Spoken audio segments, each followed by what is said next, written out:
man, if you want to be a bodybuilder, if you want to figure out your full potential, you just have to train hard, whether you're natural or not. Don't even think about whether I'm natural, I'm on gear. Just think about how can I be the best version of myself? What can I do to be the best? Am I training to my full potential? Am I eating everything right? Am I tracking my food? Am I tracking my program, my training? Is my training designed to bias my weak body parts so I can bring that up so I can build the best physique, not just, okay, I'm just gonna go to the gym and fuck off today and do this and then. You have to love the lifestyle, man. You can't just see what somebody else is doing on social media and think it's glamorous because you're seeing the end result. You see somebody with a good physique and you think that a lot of people want to take a shortcut. Nah, man, you have to be about that lifestyle.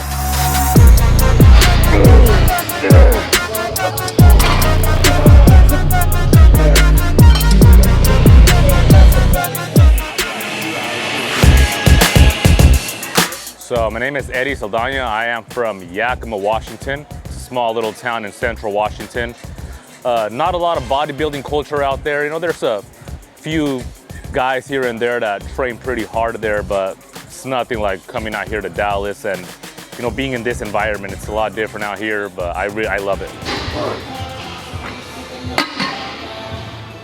I'm happy with where natural bodybuilding is headed right now. It's getting a more spotlight. Even if you've seen like the NPC or the IFBB, they're now doing they have like the Ben Weider Naturals, and there's some controversy around that because it is with the testing and but it's still good for natural bodybuilding. There's still a lot of big names that are coming out and doing these shows, and guys who have done WNBF Worlds and won overall World Championships are doing this show. So it's really good for the natural bodybuilding community. It's bringing a lot more attention to it, and I'm actually really surprised and glad that even GASP is starting to shine more light on with natural athletes.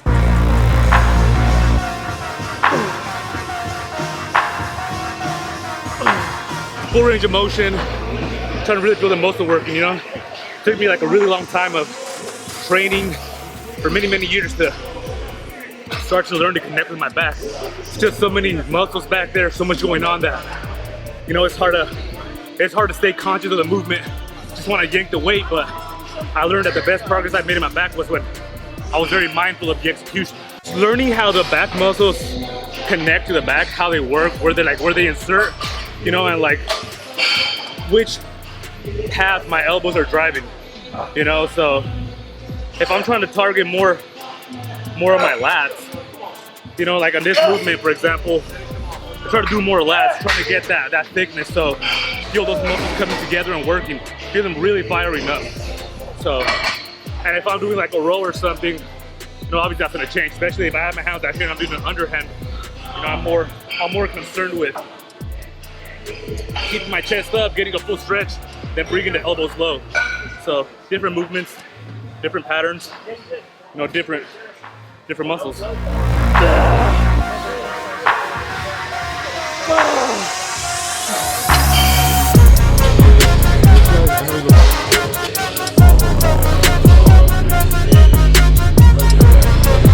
The amount of talent that's coming out now with natural bodybuilding, it makes me think like, I don't even know if I can compete with these younger guys. I'll be honest, but that's not gonna deter me from any of my goals. At the end of the day, I'm a bodybuilder. I think Branch Warren said, he said, I'm a bodybuilder because I train, I don't train because I'm a bodybuilder. And I live by that. I don't compete very often, but I do want to compete with the very best. And I would like to compete at WNBF Worlds next year with some of those guys, some of the best natural bodybuilders in the world.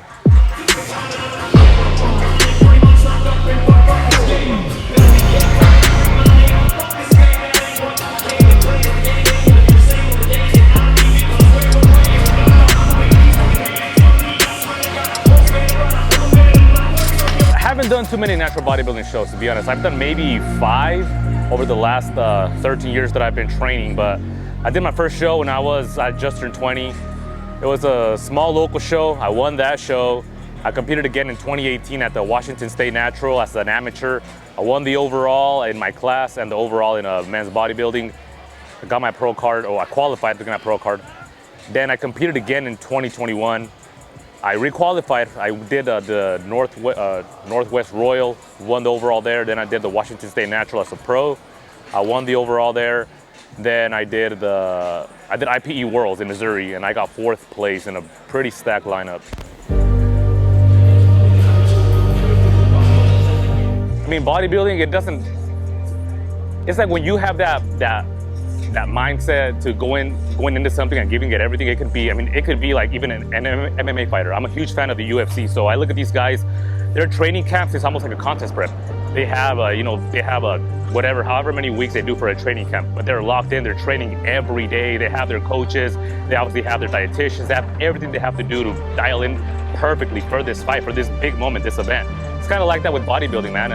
You have a contest prep, so you're gonna do a show, so now all your training has to be dialed in, all your diet has to be dialed in, and you lock in, man. It's like a tunnel vision. You're focused on that one thing. It's like, bodybuilding is a goal in itself, but when you're competing, now there's a goal within that goal. So you're concentrated, you're locked in, and I mean, you have to have like a switch in you that's gonna keep you just locked in, because a lot of people, I mean, I know people that do shows and then they're still going out and drinking on the weekends. They're still cheating on their diet. I'm like, man, he's not cut out for this lifestyle. So you just have to have that, like I said, I guess that extra gear that keeps you locked in and zoned in and focused on that end goal.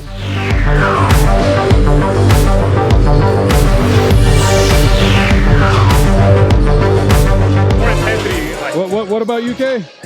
So I feel like the culture of bodybuilding, natural, enhanced, it doesn't matter. I feel like over in the UK, it's more of a hardcore culture. You see a lot of those. I've noticed it a lot of the natural bodybuilding side. A lot of the guys that I follow on social media that are natural, they're from the UK. And I mean, I'm not saying there's not hardcore guys here, but over there, it's almost like if they're all kind of like a community. They're all kind of connected in one way or another. They train at the same gym, and the gyms over there also seem like it's more like this, like a camaraderie in the gym. Like back home where I'm from, man, well, I probably have to drive 3 hours to find a gym like this. So I just wish that natural bodybuilding was, I just wish there was more light shine on it. It's bigger than ever, man. I mean, and you have a lot of different like organizations now with competition from all over the place. And guys like AJ Morris with natural bodybuilding worldwide. I gotta credit a lot of it to him too for what he's doing for natural bodybuilding. I don't think anybody else out there is doing what he's doing for natural bodybuilding. He's like one of the biggest, what's the word I'm looking for? Ambassadors? Maybe? Yeah, ambassadors for natural bodybuilding, and I like that a lot. I really respect that. So, a great guy too. Just super fucking nice guy. Oh, cool. So we're here at the GASP Homecoming event. I've been an ambassador for GASP for about like 3 years now. I became a fan of GASP when I was always looking for clothing that was oversized. I always liked oversized clothes in the gym. I started seeing GASP advertisements on social media, started buying their clothes, and then I was like, hey, I kind of like what they're about, man. The athletes, the hardcore bodybuilding culture around it, and became a huge fan. It's post-leg day, just worked out, so let's get some food. If you ain't got here yet, you ain't gonna get no damn food. We're gonna eat it all.